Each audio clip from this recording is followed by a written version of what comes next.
Divorce, pasado sa Kongreso. Marcos nasa Brunei, mga opisyal sa Bohol, sinispinde, at marami pang iba. Kumusta for me? This is Avoid Joseph and welcome to News and Word TV Recap Weekly Edition number 53. We have tons of comments since last week, so skip to the answers provided if it piques your interest. Get the katana for the places and exclamation.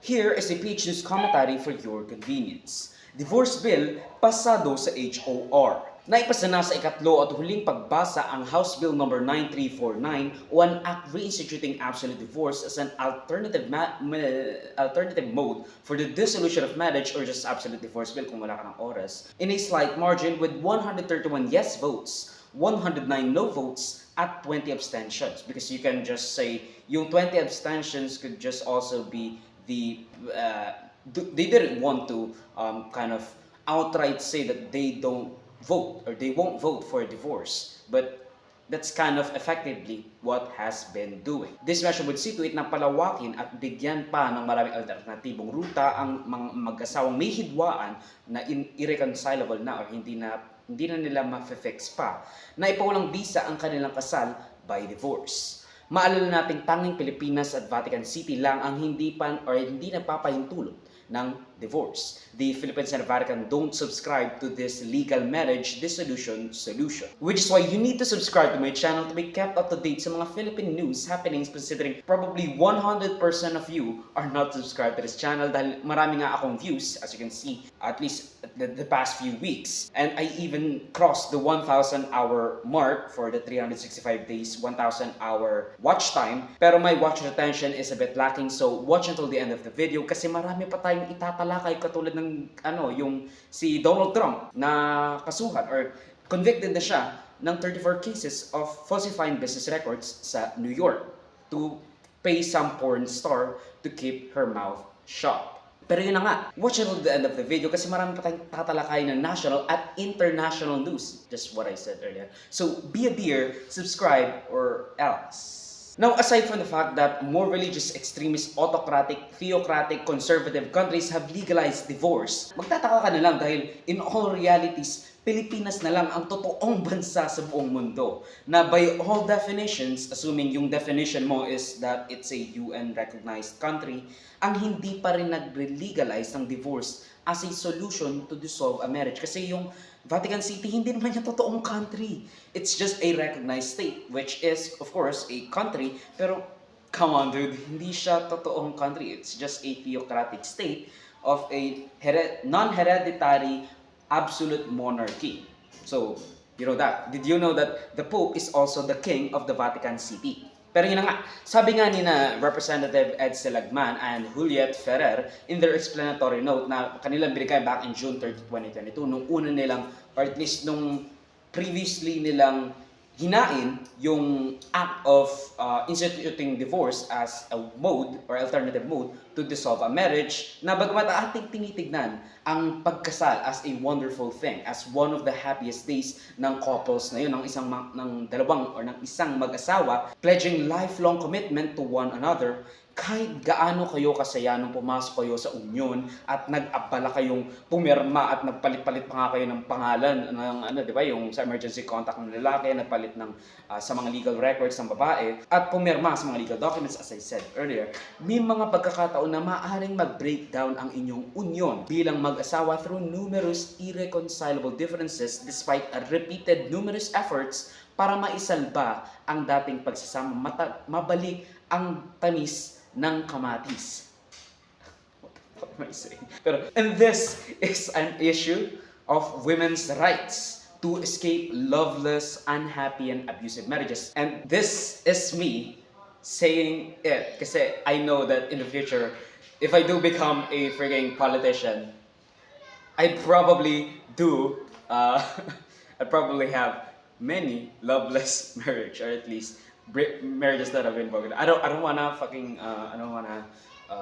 ayokong pangunahan yung sarili ko, but I'd probably be destructive enough to do that. Pero yun na nga. Let's be real, most of the time, women are the underdogs. Kaya natin siya tinatawag na women's rights issue, along with, of course, abortion, the abused, yung nagtitiis sa mga gunggong na asawa to keep the family intact and together para mabuo yung, or at least magkaroon ng pamilyang buo yung ating mga anak, yung anak nila. Kahit na bugbugin na siya ng paulit-ulit para lang maging buo ang kanilang pamilya na parang ginuglo yung isang basag or nabasag na pinggan. I mean, sure, technically buo, but the cracks are already there. At flimsy na ito, kapag ginalaw-galaw yun, baka mamaya masira na naman. Simula nang nagkaroon ng violent force that acted upon the pinggan, that broke the metaphorical plate. Which is why may sustento na mabibigay in an event of a divorce sa may primary custody ng isang bata, which is kind of already or mostly the women. They also cited Te versus Te from February 13, 2009, with the Supreme Court saying na the severance of the marriage bond is a decent interment of a long dead marriage. Kumbaga, decent, anong tawag sa yung pagtanggal or pag-sever ng marriage bond is a decent interment or paglalamay, para pinaglalamayan mo na yung long dead marriage na iyon. And of course, this, I think, the reason for the annulment that the Supreme Court has kind of gone to was psychological incapacity. I'm not sure, pero because hindi ready yung lalaki or yung babae, I'm not sure, pero yun na nga. Although, again, this doesn't mean na yung babae lang ang pwede mag-apply for divorce and that only women are the only ones being abused. Kasi maraming cases na babae yung nang-abuse sa lalaki. Basta yon.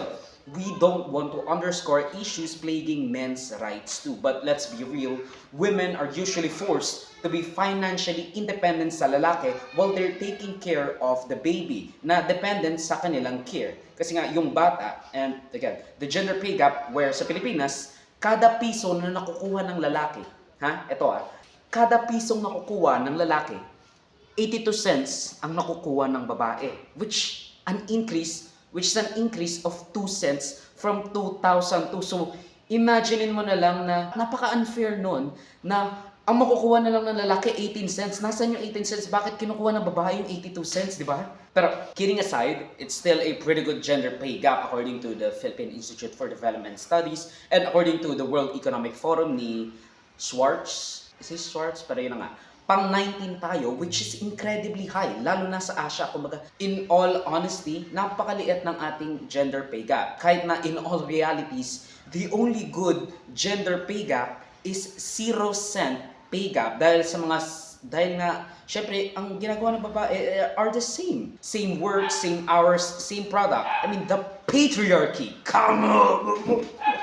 Maraming kritiko ang nag-point out na sa konstitusyon sa Article 15, Section 2, ang mga katagang marriage as an inviolable social institution is the foundation of the family and shall be protected by the state, calling the divorce bill as unconstitutional. Now, let's rewind at Article 15 of the 1987 Constitution. Basically, itong Article 15 na to is just instituting the family as the basic social institution that should be protected by the state. It says that the state recognizes the Filipino family as the foundation of nation and it shall strengthen its solidarity and actively promote its total development. So, pretty slam dunk, di ba? I mean, unconstitutional to. Pero, let's look at Section 3. The state shall defend the rights of spouses to found a family and be responsible parents.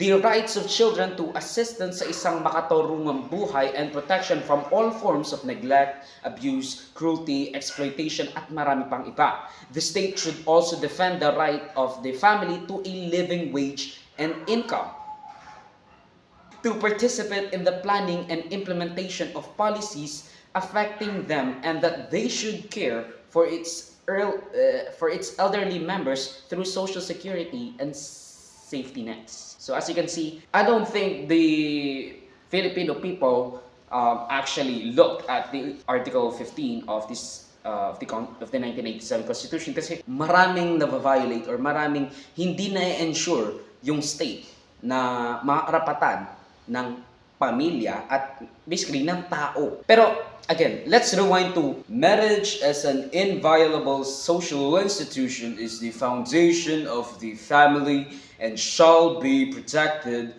by the state. But it says marriage, the concept, as an as an inviolable social institution, meaning yung konsepto or the act of marriage shall not be violated or impeded. Hindi naman sinabing marriage is an absolute or marriage is an inviolable social institution. Ang sinabi, marriage as an inviolable social institution. We can argue na ang ibig sabihin nito, that state, or at least that the state recognizes the ceremony of marriage as something that should not be impeded. Or we can also say that the state thinks of marriage as the foundation of the family at kailangang walang law with reasonable caveats na pipigil sa ibang tao para magkasal. We can argue for that interpretation of the Constitution. And it doesn't say anything about breaking up a union between two people as unthinkable. It recognized it as an important step in creating a family, creating the family, effectively enshrining and delegating the family as an important social institution. Kasi the only reason marriage is an inviolable social institution ay dahil pundasyon siya ng pamilya. So it's not per se the marriage itself as the kind of the end-all be-all. Kasi ang dahilan lang kung bakit siya sinabing inviolable social institution is because of the family. Legally, kasi may mga pamilya namang hindi kasal. But, of course, we want to, or at least the framers of the Constitution wants to kind of have more legal marriages. May kwento pa nga noong tinatalakay yung Article 15, Section 2 with Father Joaquin Bernas. Tinanong yung sponsor ng provision. Constitutional or something? I don't forget, pero yun na nga.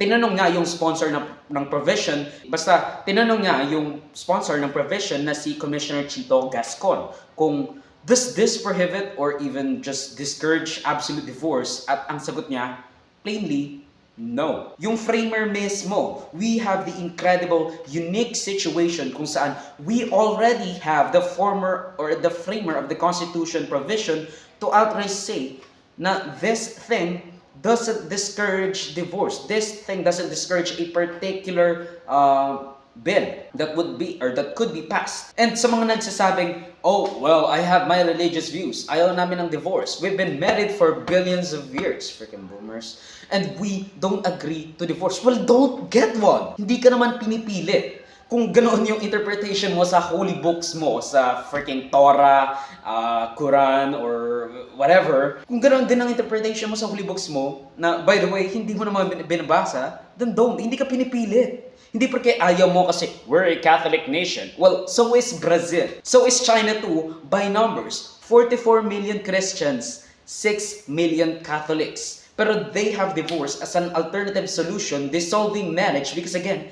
marriage is a legal concept, not a religious concept, or it shouldn't be a religious concept, or it can be a religious concept, but concerning the state, concerning the nation, it's a legal concept, not a religious concept. Hindi church ang nagbabasbas ng marriage nyo, hindi church ang nagbibigay ng solidification sa marriage nyo, kundi yung estado. And so again, they have divorce as an alternative solution to solving marriage. I mean, even Middle Eastern countries and even poor countries, tanda natin, tayo lang, along with the Vatican City, does not recognize divorce. And I don't think that the Vatican City would have any sort of situation where divorce would even be needed. Kasi nga, puro sila pari doon.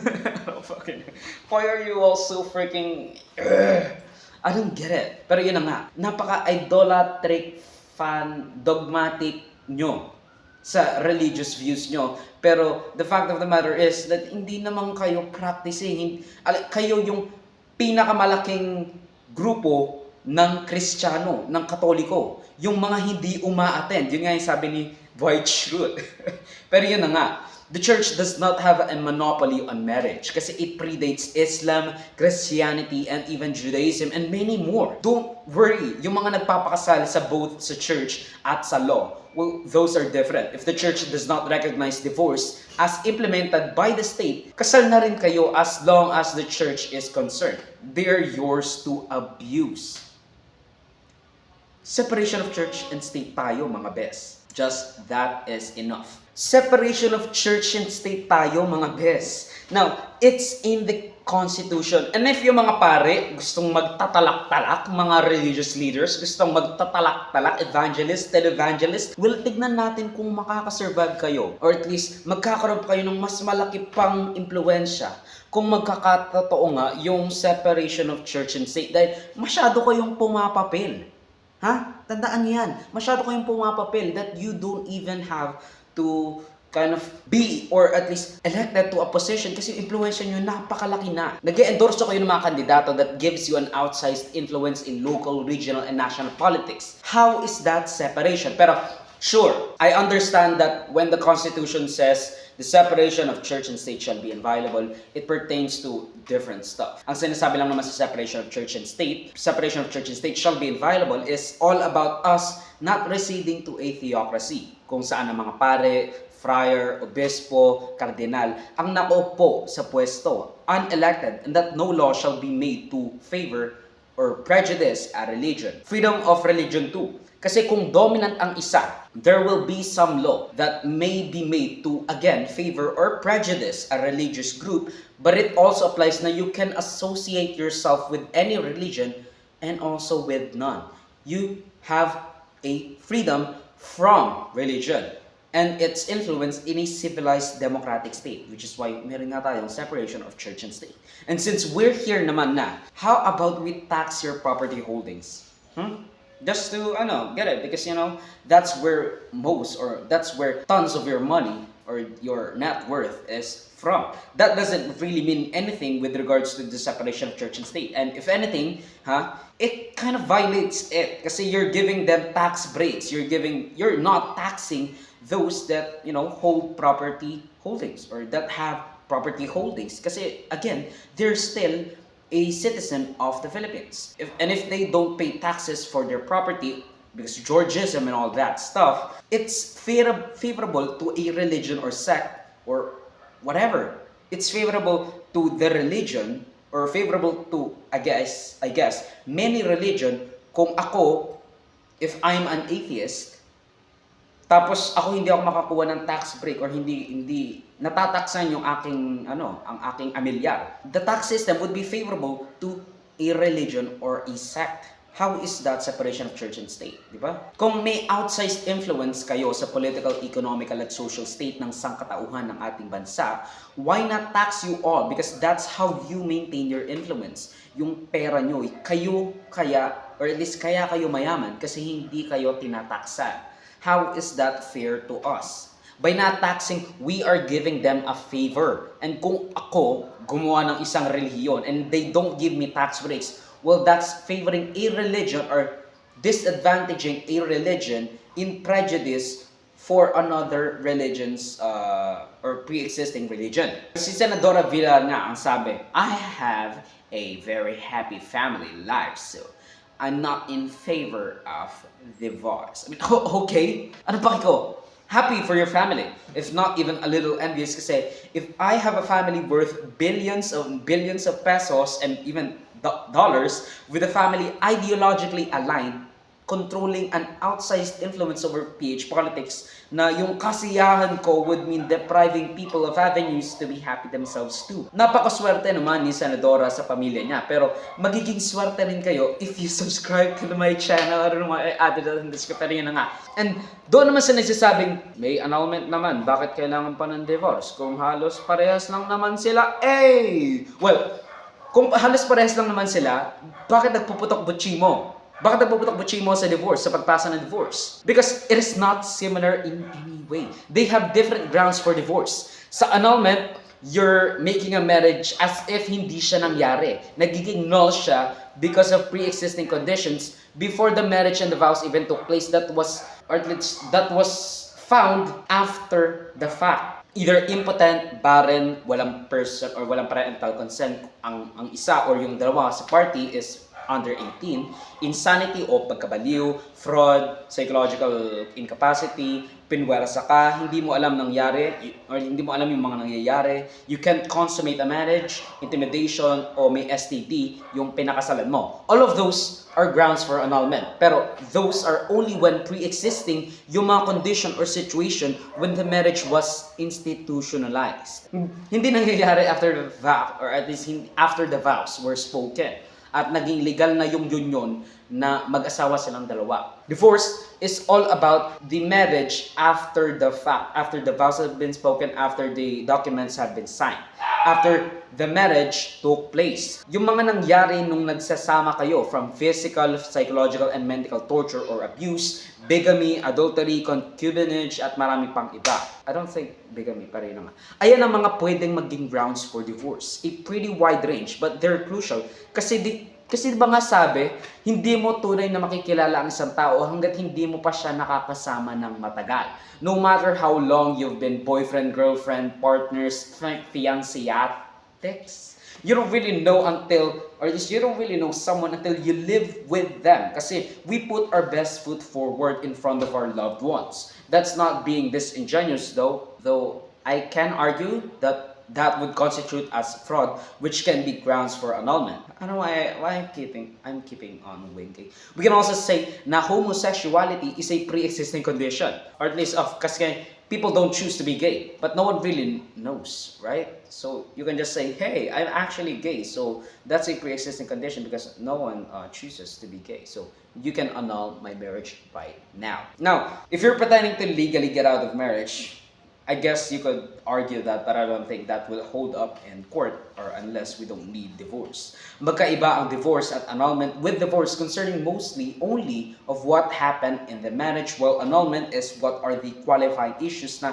makikita before the marriage even happened at naitago lang or hindi talaga legal yung pagpapakasal nila. Now, I've only skimmed through House Bill 9342 and of course, there will be those who will abuse this once the time comes. Mga gold digger, nasisira ng pamilya just to get money in an event of a pagpapadivorce nila with no prenuptial agreement, taking probably 50% of which are one of the things that the breadwinner of the family needs to reconcile with. Kaya dapat kahit wala kayong pera ngayon, ako kahit wala akong pera, kapag magpapakasal ako, I'd have a prenuptial agreement ready. Or this, I should have a prenuptial agreement ready. Kasi nga, baka yumaman tayo, di ba? Tapos, kapag yumaman tayo, hindi pala talaga tayo mahal ng asawa natin. Di ba? Pero, nakikita niya na baka yumaman tayo. So, ang gagawin niya, kapag yumaman na tayo, kukunin niya yung kalahati. So, again, in all seriousness, this is long overdue. Let us give people their right to find life, liberty, and the pursuit of happiness. We fought for these ideals, we shouldn't settle for less. These are wise words of the present man wrote them, and the present man quote them, don't not surprise you guys, cause I wrote them. Now, Hamilton persists. Sure, you're happy with your family, and congratulations to that you picked the right person or people to start a life with. But why would you deprive someone of a chance to have your graces, to have your blessings, to have your fortunate, or being fortunate, to have your fortune, yung swerte mo? This is mostly about women's rights. You are most likely to be abused, taken advantage of, left to take care of the child. And I'm not saying na hindi ito nangyayari sa mga lalaki. Because of course, it does happen to guys. Huwag sana nating hadlangan ang mga mag-asawa na kung noon ay masaya sila, which is why they even went to this. Huwag sana nating hadlangan ang mga mag-asawa na kung noon ay masaya, ngayon hindi na. There's no point in staying in a long-dead marriage. It only builds resentment, and divorce to resolve a marriage could give some form of a formal closure at respectable mutual decision to part ways. It's relatively dignified. Certainly more than y'all, or certainly more than if y'all separated and technically commit adultery or concubinage, but since no one is kind of prosecuting you because you're both mutually apart, divorce is still, again, I can attest to the fact, yes, I can't attest to the fact, but I have seen some stuff. Divorce is destructive, and aside from providing an avenue kailangan din natin gawin itong affordable. Let Tao handle some cases. Kasi the bunch of people that would need a divorce would be those that need it. Yung mga inaabuso, mga inabuso. Ang divorce at annulment sa ngayon, pangmayaman. From lawyer fees alone, kailangan pa may dagdag para mapibilis yung siste. And also, do prenups. Destructive yun that everything you work towards, half of it could go to the cheating wife or husband or partner. Also, this is an ongoing thing, so I will probably add to this video. But before all that, make sure you subscribe to the channel, follow my links in social and avoid Joseph with the link down below. Here are some more page news for your convenience. Marcos bumisita sa Brunei at Singapore. Bumisita si President Ferdinand Bongbong Marcos Jr. sa Brunei Darussalam nitong Mayo para sa kanyang 2-day visit sa bansa from May 28 hanggang sa ika-29 ng Mayo 2024. With Marcos attempting to woo Bruneian investors to invest in the Philippines and for our OFWs to come back to the Philippines, or at least that was said to be doing better than ever. Nakipagpulong siya kay His Majesty Sultan and Prime Minister Hassan al-Bolkiah. Bumisita rin si President Ferdinand Bongbong Marcos Jr. sa Singapore City, Singapore nitong Mayo para sa kanyang 3-day visit sa city-state right after leaving from Brunei Darussalam to Singapore. Kanyang nakapayam ang bagong Parliament at Prime Minister ng Singapore na si Lawrence Wong and the Singaporean President Tharman Shanmugaratnam.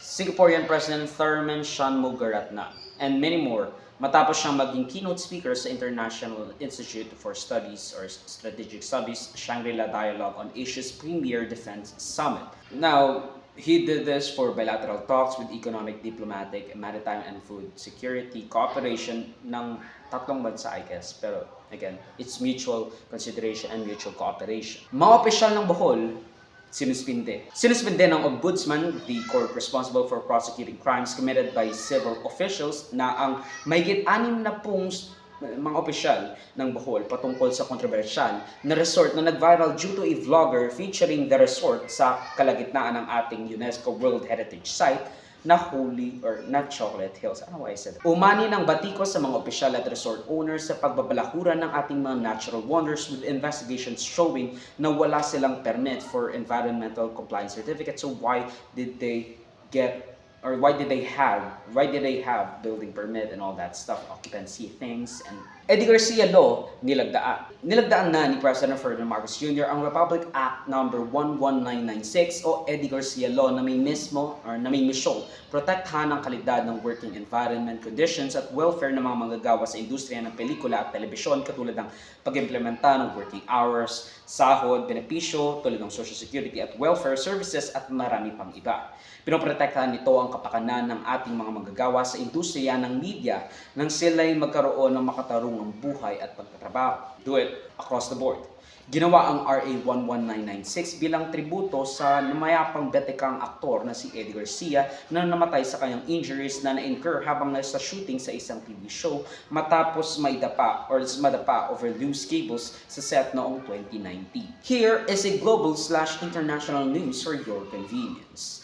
Donald Trump convicted of 34 fraud counts. The former president and the incoming Republican Party nominee Donald J. Trump was convicted of all 34 counts of falsifying business records in the historic and landmark hush money case criminal trial regarding fraud and forgery of business records in an attempt to pay off porn star Stormy Daniels at the height of the 2016 presidential election between DJT and Hillary Clinton, with Hillary Clinton winning the popular vote but losing through the Electoral College. This historic hush money trial has been the subject of many debates and controversies, as Trump is now the first and only president to be twice impeached and/or to be tried and criminally convicted weeks before the Republican National Convention, which would see him formally nominated as the Republican candidate against the incumbent President Joe Biden for the Democratic Party for the 2024 election in November 2024. He's of course screaming witch hunt, rallying his supporters ahead of the 2024 presidential rematch between the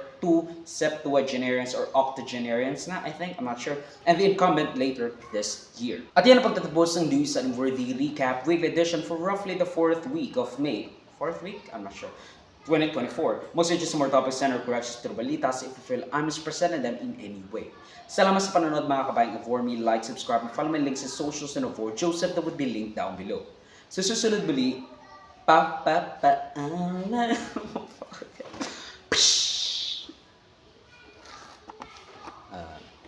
welcome everyone to Weekly News and ADW Minimator Tidbits, and the topic for this video is ang video clip na ito ay galing sa aking news or sa